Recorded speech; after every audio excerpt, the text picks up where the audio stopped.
Yeah, so absolutely excited to have Nick, one third of Sons of the East. Man, how have things been for you? Good man, good. I'm down south, a couple hours south of Sydney at the moment. So I'm having a couple of days off from the hustle and bustle of releasing the album and everything. But it's been really good. Yeah, so you guys are, all from Australia, born and raised. So what you specifically, I guess, what music kind of were your parents listening to? What music was just playing in the house when you were a kid? And did that music kind of influence like the music you wanted to make now? Yeah, absolutely.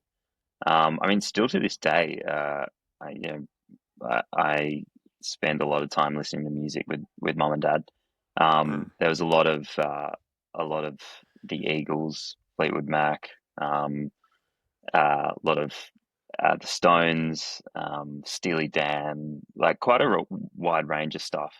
Yeah. And I think that the sort of fun part about it is each one of us has had those experiences of growing up with our parents with slightly different music. For Jack, I know he was listening to a lot of Johnny Cash and a lot of Mm. Dylan um, and then as we grew older, started to sort of branch out as you do into our generation's music. And I mean, my first concert that I went to was actually Green Day. Nice. And just yeah, so I started getting into Green Day and Jack Johnson on the other end of the spectrum, and yeah, so it was pretty eclectic. And Yeah.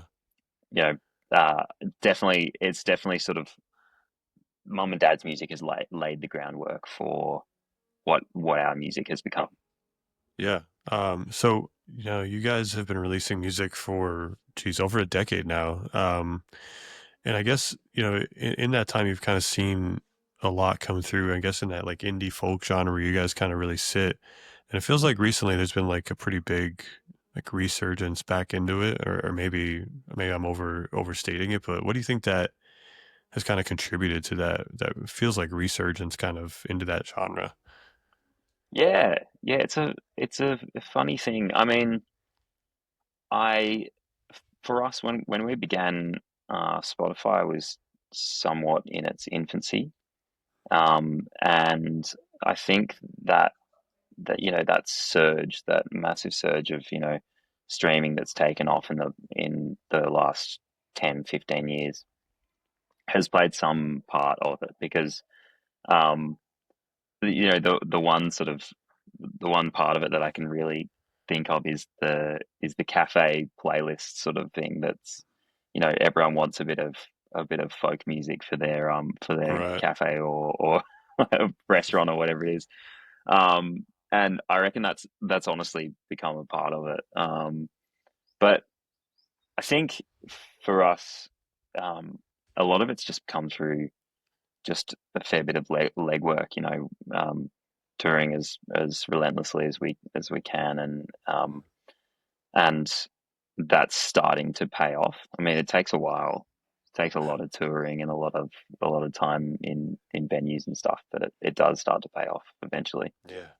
So I think I understand, right? Your guys' music took off really in the States and like Europe first, right? And you guys like are you guys still relatively unknown in Australia itself, or have you like recently kind of, gotten the flowers you deserve kind of in your home? Honestly, I reckon most people who I speak to, um, it's starting to turn around, but most people I speak to still, when they go, "Oh, what do you do?" "I'm a musician." "Oh, anything that I would have heard."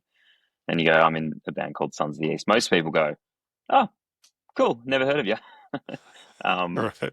and that's, to be honest, it's kind of the norm. It's like what we've always known.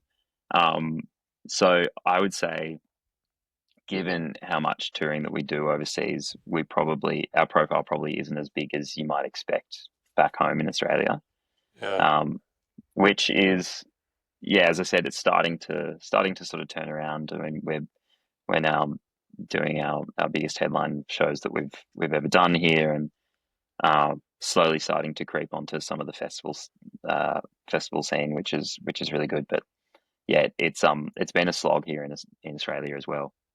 Yeah, yeah, it's interesting. Like I feel like I don't know. I feel like the music that comes out of there is a lot of like this indie rock space, so to speak, like almost like surf rock in a way. Mm, Um, for you guys to be like this indie folk act out of Australia, it's interesting. Um, so you guys yeah. have your third studio album out, called Sons. Can you just walk me through some of the major, storylines for the album and maybe the overarching themes of it? Yeah, for sure. Yeah. Well, I mean, I guess I'll start with the name. The name came from uh, as we've gone over the years, people just have started calling us Sons. I guess Sons of the East was too long for everyone. I want to say, yeah, So everyone just started shortening it to Sons.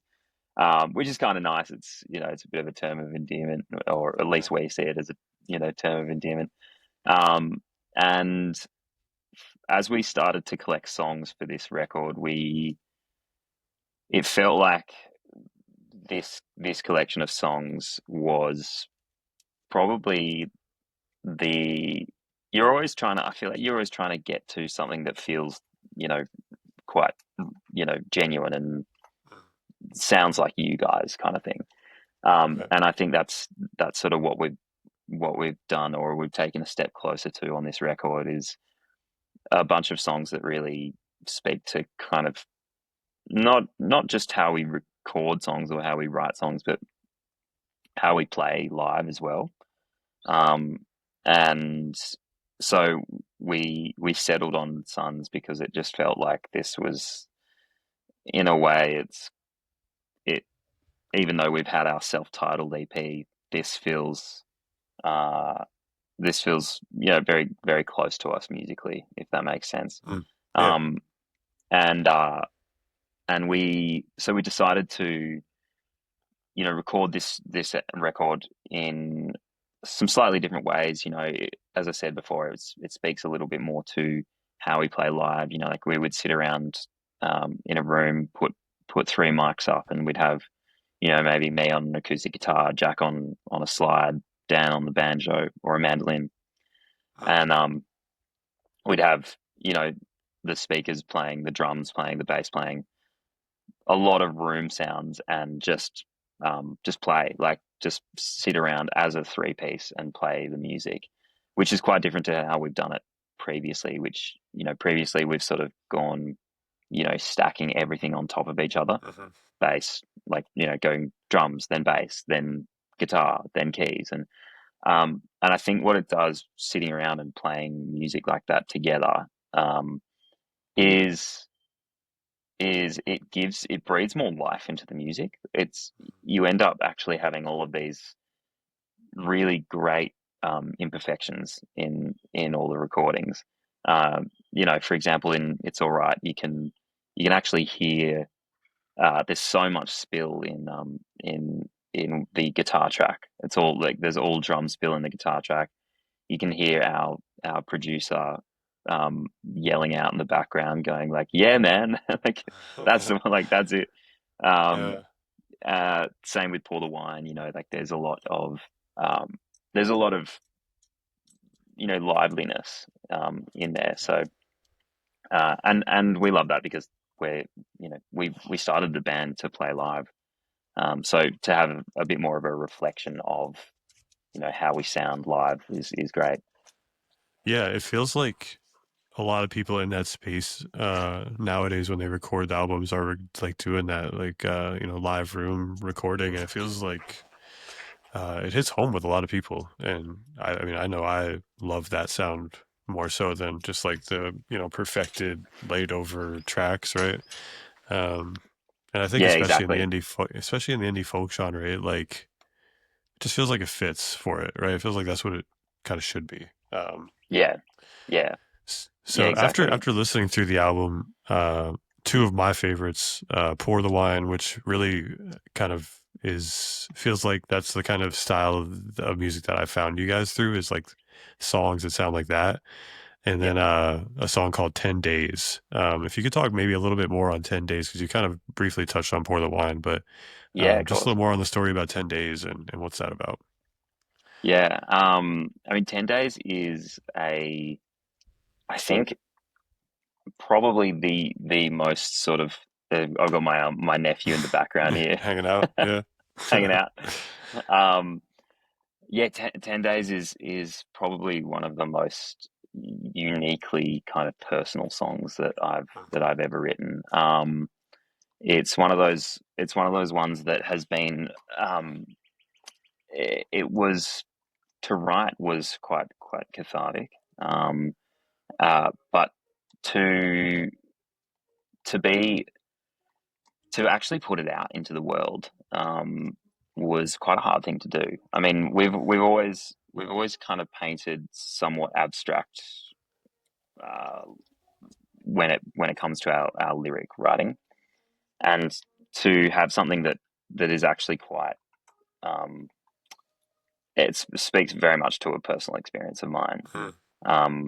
is actually quite scary. It's effectively a story of, like, a relationship that you never really thought would would get to, the point of breaking, is sort of right at that point of breaking.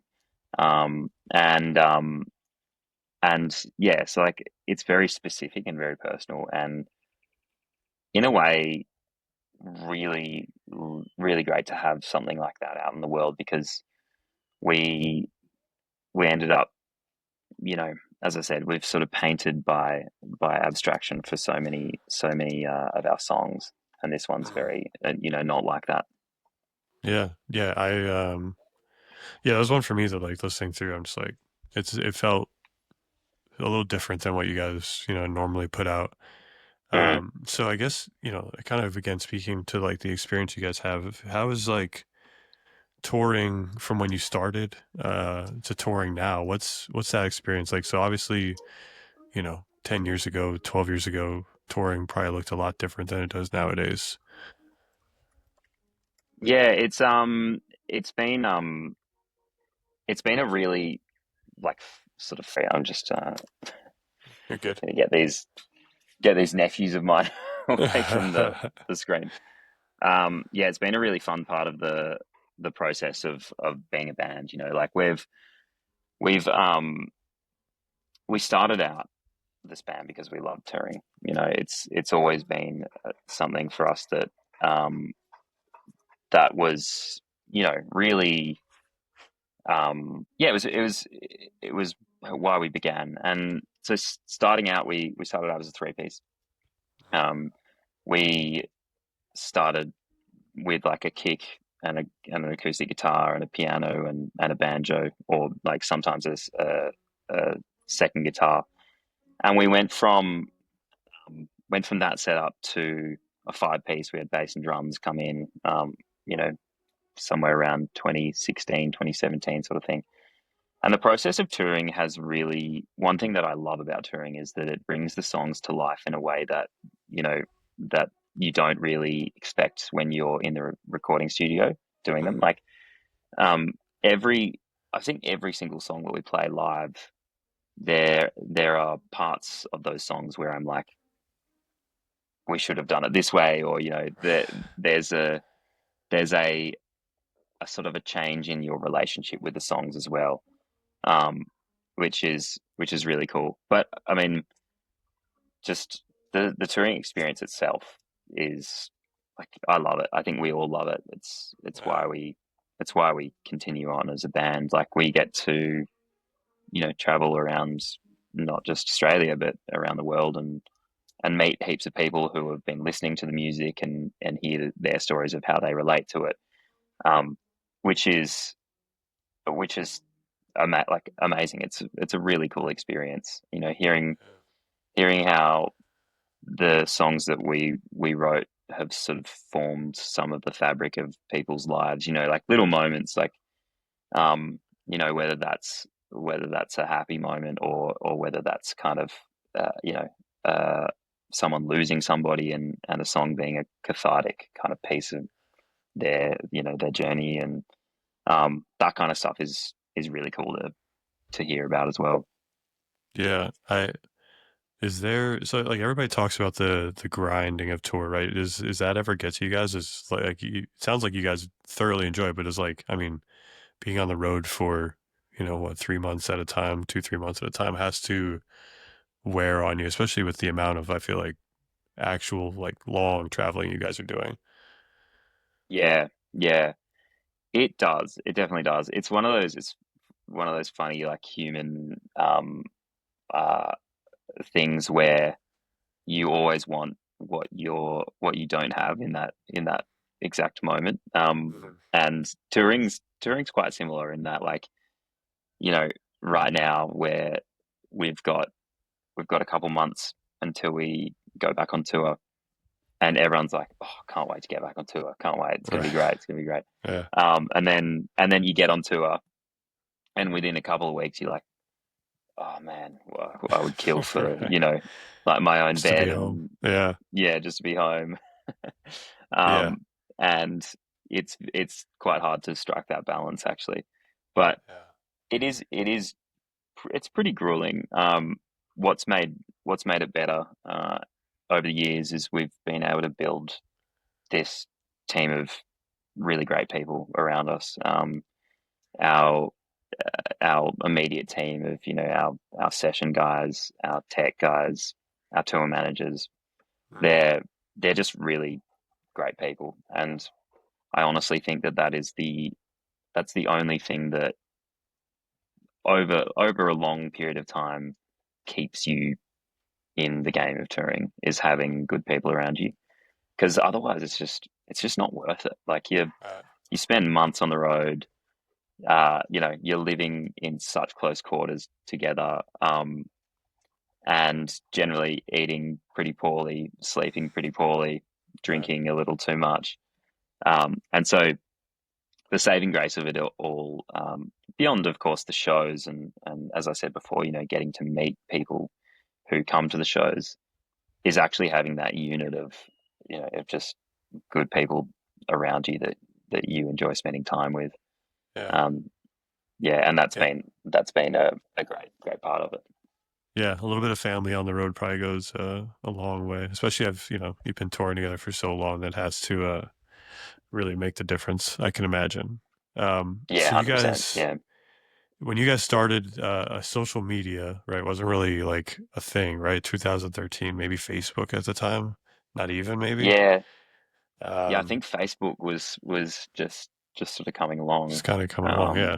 yeah, How have you guys transitioned well to almost feeling like you're but not only are you musicians, but promoters and social media managers and things like that.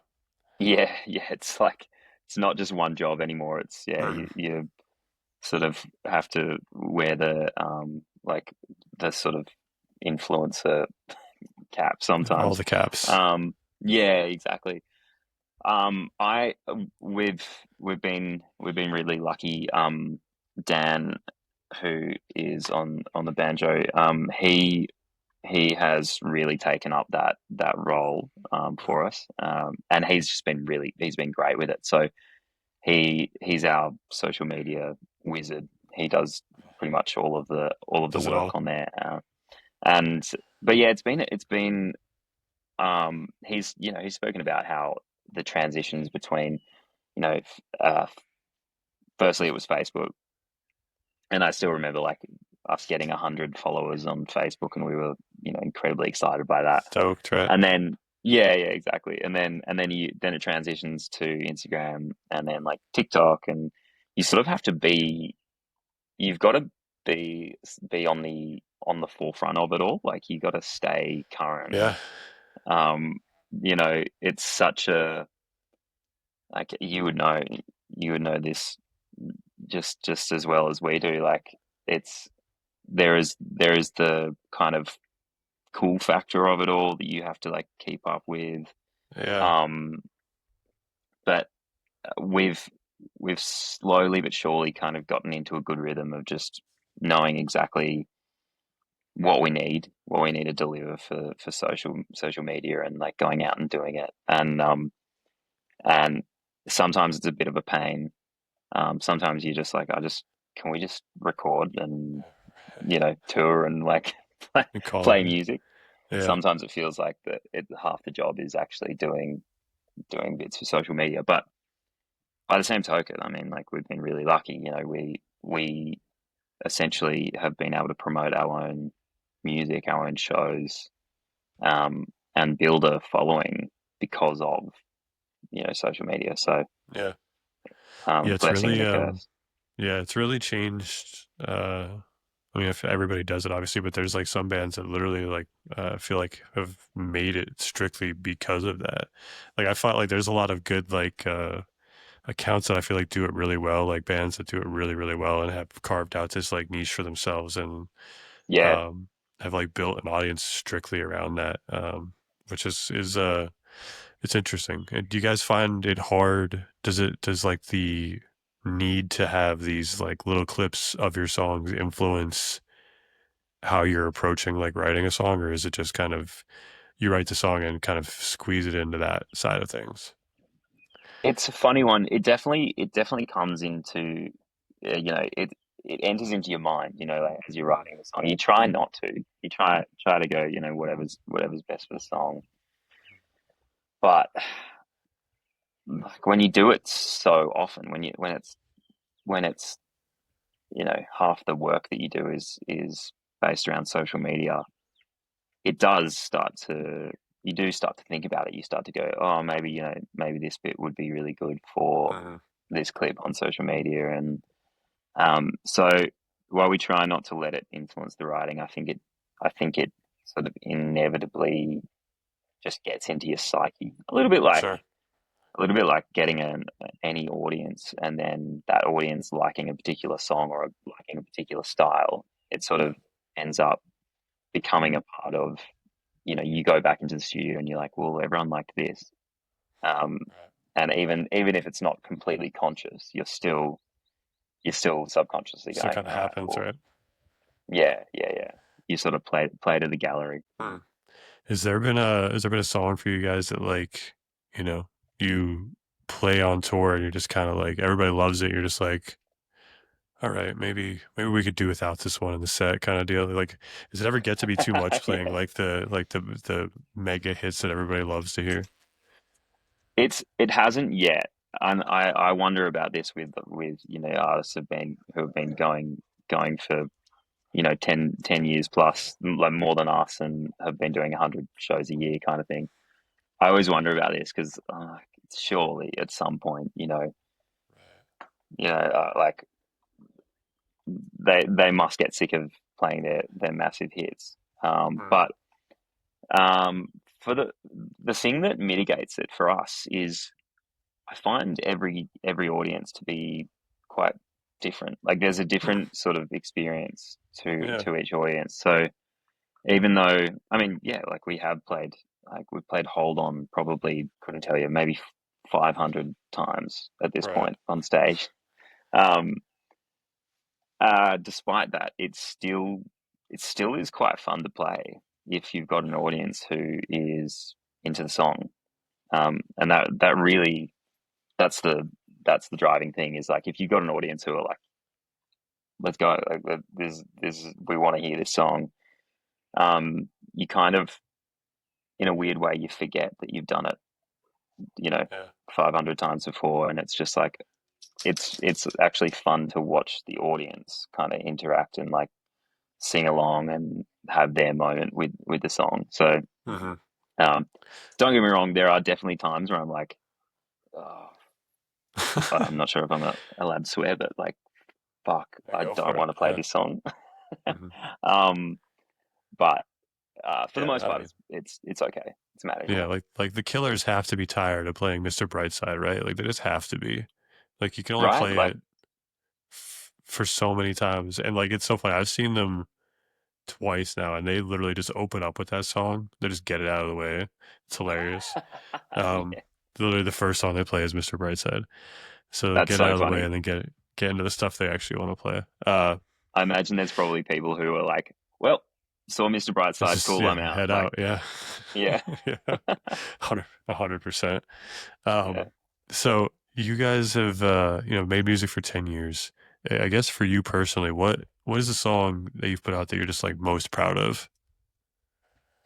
I reckon for me at the moment, it changes. It can Uh-huh. change. Sometimes it changes month to month, especially when you're on the road. I'm like, I love this one right now. Really proud of this one right now. Um, so if you were to ask me in another year's time, it'll probably change. But right Yeah. now, it's. I think it's for me, it's recognized. Uh, I I'm really proud of that song because it's bit of a departure from our kind of indie folk roots. It lands more in like the kind of Americana heartland rock kind of thing. Yeah. The war on drugs and like Sam Fenders of the world. I think I'm proud of it because for a while that idea sat on my hard drive gathering dust, and I was like, I kind of like the idea, but it's never gonna be a Sons of the East song. Like that, it's just not in our wheelhouse. When I sort of brought it to the studio to the boys, we sat there and went through it, and we went, all right, like how do we make this our own? How do we not just make this some kind of like rip off of that genre? Mhm. And I feel like we managed to do that pretty well. I mean, other people will definitely be like, "That's just a straight rip of someone else's music," but I think adding like I had this like synth riff that was going through the whole thing, and we we changed that to be a banjo, and which was really weird but kind of cool. And Yeah. then we completely rewrote the top line, like the entire melody lyric. We just took everything out and just rewrote it. The whole thing just felt more us, and adding harmonies and that kind of thing. I was just really proud of the place that we got it to because yeah, I was pretty convinced. I was like, this is a cool idea, but no, it's Not for you never gonna guys. be a Yeah. Sons of the East song. Yeah, Yeah. I mean, I love that you took something that wasn't the genre you guys were comfy in and maybe made it your own. I think that's, well, I mean, I feel like that's what a lot of artists do nowadays is like little bits of this with little bits of that. And, you kind of come up with something that sounds cool. So yeah. obviously, I live my life in the music curation space. So I always love asking artists, give me a song or artist that you've been really into recently. I have. Oh, where to start? I've I'm real. So coming You're off the good. back of that just then, I reckon I'm really into Sam Fender, Olivia Dean at the moment. Mhm. Um, there's Yeah, there's an Australian artist called Jem Casadei who is awesome. Um, I've been I know that if Dan was here, he would be talking um, Fontaine's DC like everyone like mm, everyone else in the yeah, music world at the moment. yeah, Um, yep. he loves absolutely loving them. Um, I have been who else? Um, I'm just looking at my You're good. liked songs. But yeah, I would say also Josiah and the Bonnevilles. Mhm. Um, he's he's been on our radar and just yeah, great songwriter. Um, Yeah, Love that he's kind of come up essentially on his own as well, yeah, um, and just doing it independently, kind of not unlike us. So uh, yeah, there's a couple. amazing. Yeah, I love. I mean, big Sam Fender fan, big Olivia Dean fan. I know Josiah. Like we talk every now and again.